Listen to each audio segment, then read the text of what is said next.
helping out. The outcome we're hoping for is more engagement.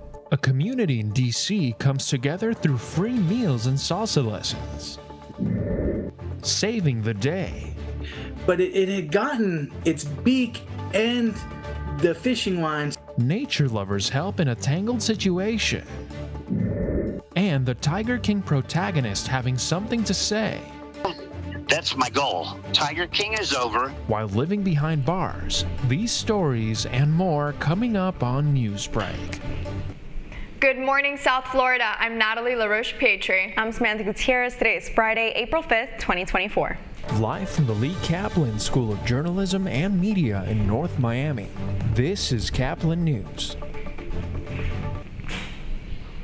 Gator alert, up-close look at one of Florida's predators wrangled away. This morning, state wildlife officials are keeping a close watch on Florida parks after two massive gators were spotted and removed from the parks in Fort Myers. As WBBH's Christy Soto reports, the alligators posed a serious threat to visitors. Get that tail. Take a look at this monster of a gator. It took 3 men to wrangle it out of the water. 11-11. I'm sorry, 9-11. 9-11. Okay, it's like there's no way he's a 12-foot gator. But still, a nearly 10-foot predator found lurking in the water at Lakes Park. He's in the lake with the boats that the kids go on, and he's bigger than the boat. And that's a big problem. Families hit the water running paddle boats and kayaks at the park. And now, during gator mating season, where predators tend to be more active, you have to be extra careful. So this morning, an FWC trapper removed 2 gators from the lake in hopes to prevent an attack. You can tell by the hiss, he was not a happy camper, even lunging at one of the trappers. He likes you.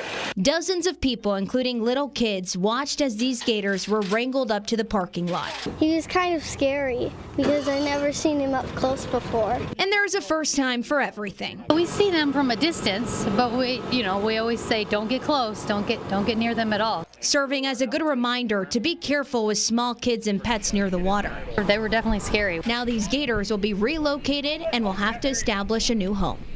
That was WBBH's Christy Soto reporting. State officials say the gators will live on a farm in the Florida Keys. Joseph Maldonado, star of Tiger King documentary on Netflix, spoke up from behind bars stating that he's never seen the show. Nicknamed Joe Exotic, he has been behind bars since 2020, the year the show first aired. Maldonado was incarcerated for the attempted murder of Carl Baskin, another animal enthusiast, but he claims that he was framed. Could I walk away from here tomorrow and forget every one of them people?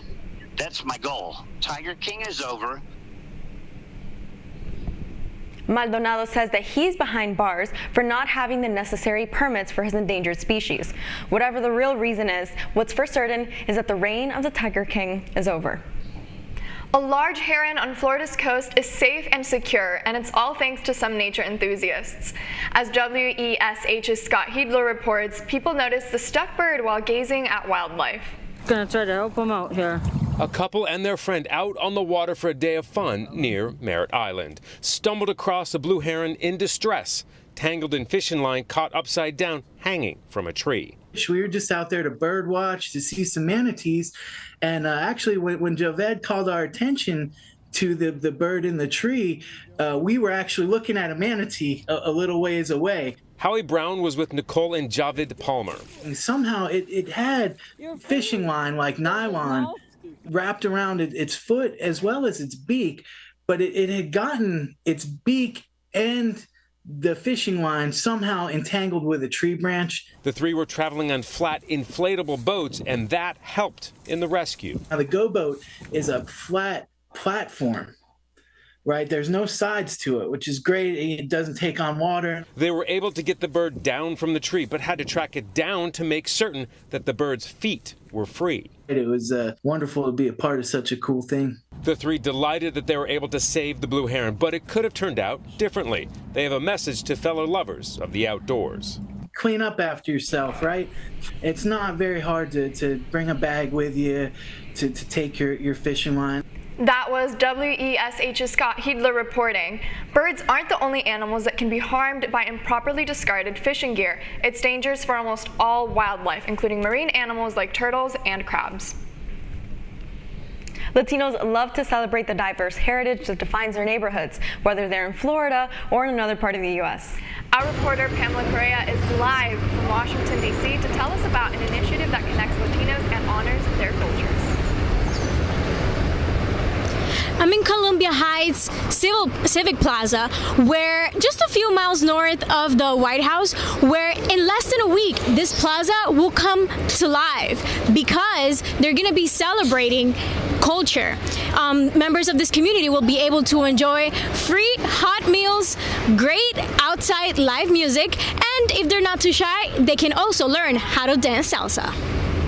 Jueves es el nuevo viernes, or Juernes is an event that the organization District Bridges started a couple of years ago in Columbia Heights, which is one of the main Latino communities in Washington, D.C., where people interact, have fun together, and celebrate the diversity of culture that exists in the neighborhood.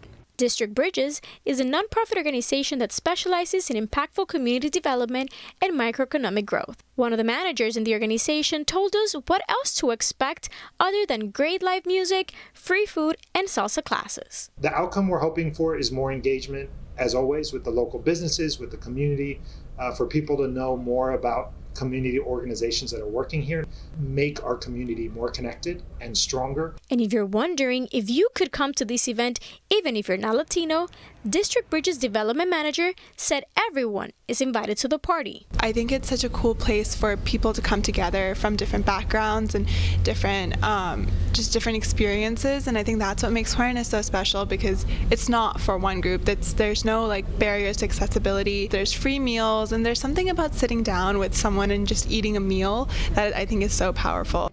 The food will be catered by Los Hermanos, a Dominican family-owned restaurant that has been around since 1995 and has remained one of the most popular in the area. One of the owners of the restaurant explained how his mother's recipes and the community's craving for the distinctive homemade Latin food flavor inspired the creation of the business. So she would cook for us on a 2-burner stove. Customers would come in, smell the food, smell the oregano, and they'll ask, hey, what smells? So what does that smell? And she would let them try the food. And that's how the restaurant kind of took off. So for a while, we did the bodega concept in New York. You have the bodega, the convenience store, you have the hot table with all the food, and we would do both things.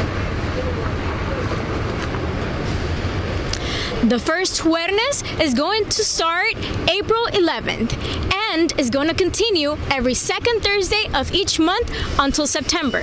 Reporting for Caplin News from Washington, D.C., Pamela Correa. Magic Kingdom is getting ready for its biggest makeover yet as Disney's largest expansion.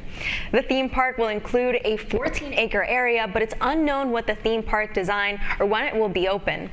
Disney plans to invest $60 billion into its parks and cruise lines over the next decade. The company announcement comes as Universal prepares to open a new theme park next year. A gathering of legal leaders in the areas of sports and entertainment happening in Coral Gables. Caplin News reporter Stan Bobrun was there to kick off the two-day event. I am here at the 2024 Global Entertainment Sports Law Conference here at the University of Miami. Today, industry professionals came to talk to law students about the current landscape of the industry. John Ruzich presented the keynote speakers. So I've been fortunate enough to be part of this event for probably about at least 5 or 6 years. Greg Levy's done a great job with his team out here to go ahead and bring out some of the best speakers in the business. And every year what I try to do as an alumni is host a panel with a variety of different councils. What we try and do with this program is create a convening space for the entertainment, the arts, and the sports industries to come together each year here at Miami, here at this campus, to discuss, talk, think through some of the most cutting-edge issues that are facing the industry today. Featured guests such as Donald Zacharin, who represented Ed Sheeran during his famous copyright infringement lawsuit involving Thinking Out Loud, and Marvin Gaye's Let's Get It On. It started in 2015. I represented Sony Music for years. Other guest speakers included Michael Mellis, the New York Yankees Senior Vice President and Chief Legal Officer. One example I can give you in Yankee Stadium, which opened in 2009. Jason Cohen, General Counsel for the Dallas Cowboys. We had a vision for what we wanted to do, and over time, it's changed. Marlene Nations, Senior Vice President, Legal Affairs of Hollywood Park. So far today, I've attended a couple of the panels and sessions they've had. I found them all to be really interesting, really insightful. Again, last year I was able to come as I was an admitted student, rising into law school, coming in. And it was really one of the things that made me decide to come to the University of Miami. A friend of mine, he goes to Elon Law. That's where I go. She told me about it, and so we just made the trip here. We're from North Carolina. Day one of the event is wrapping up. There are more keynote speakers set to speak with students tomorrow. With that, I'm Stan Bobrin, Caplin News. Sam, I don't know if you saw, but the Panthers had a rough couple of weeks. That's still ahead, and so is the story. Up there, and it seems to be blowing out. Now Berger hits one high in the air toward left. Siani will turn and watch that one go into Big Mac land. The Marlins play their first road game of the season after losing 7 games straight at home. Newsbreak will be back in 2 minutes.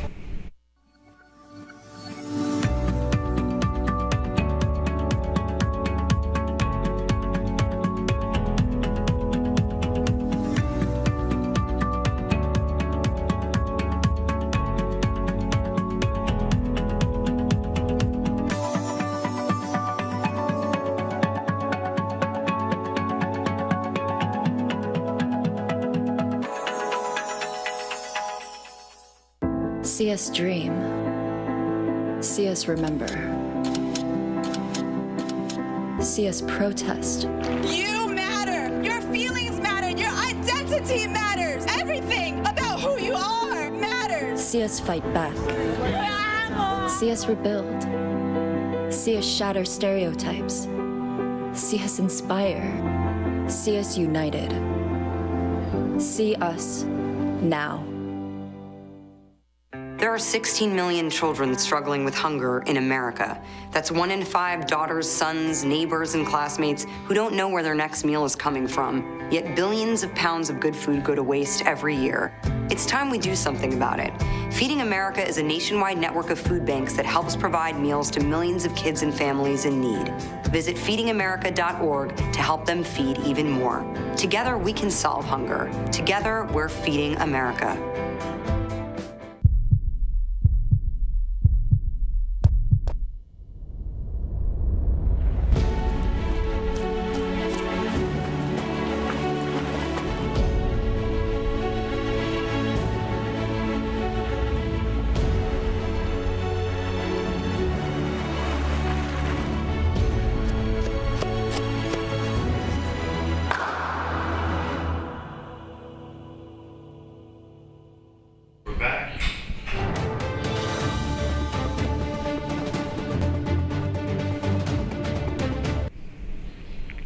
The Cats tried to get back to their winning ways on the road north of the border.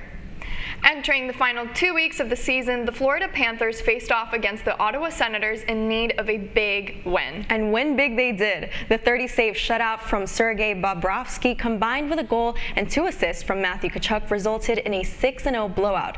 The Panthers will ship up to Boston to face the Bruins with Atlantic divisions hanging in the balance.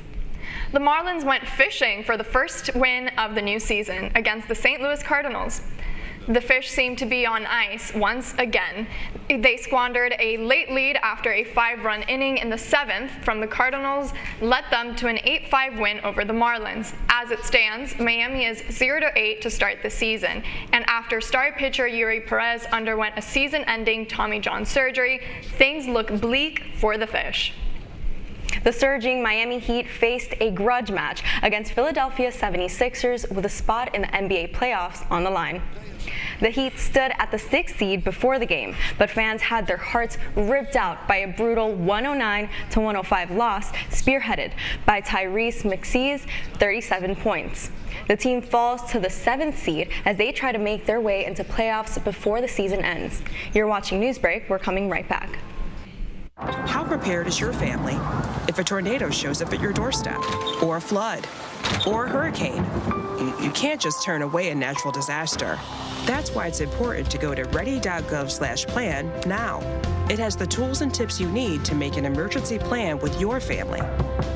So if disaster comes knocking, Let's go. you'll be ready to help keep your family safe. It's just a pizza. Make a plan today. FIU wasn't really my first choice, but, you know, I grew up wanting to be a Hurricane, but that didn't work out, so I'm here now, I guess. Hey, man. Your shoes untied. Thank you, bro. Yeah, no problem. Should have done that against Georgia Tech.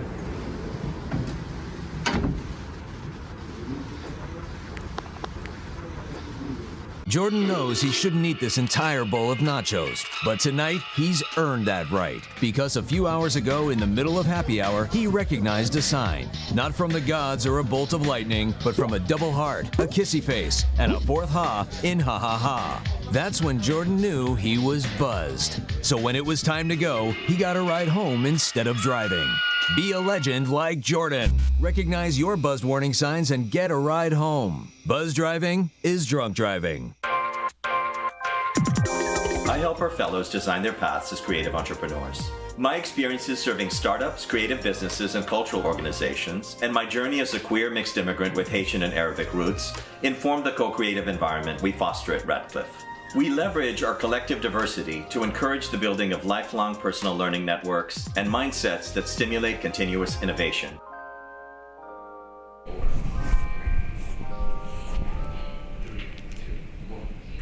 That's all the time we have for Newsbreak. I'm Natalie LaRoche-Pietri. I'm Samantha Gutierrez. Get more news anytime at caplinnews.fiu.edu.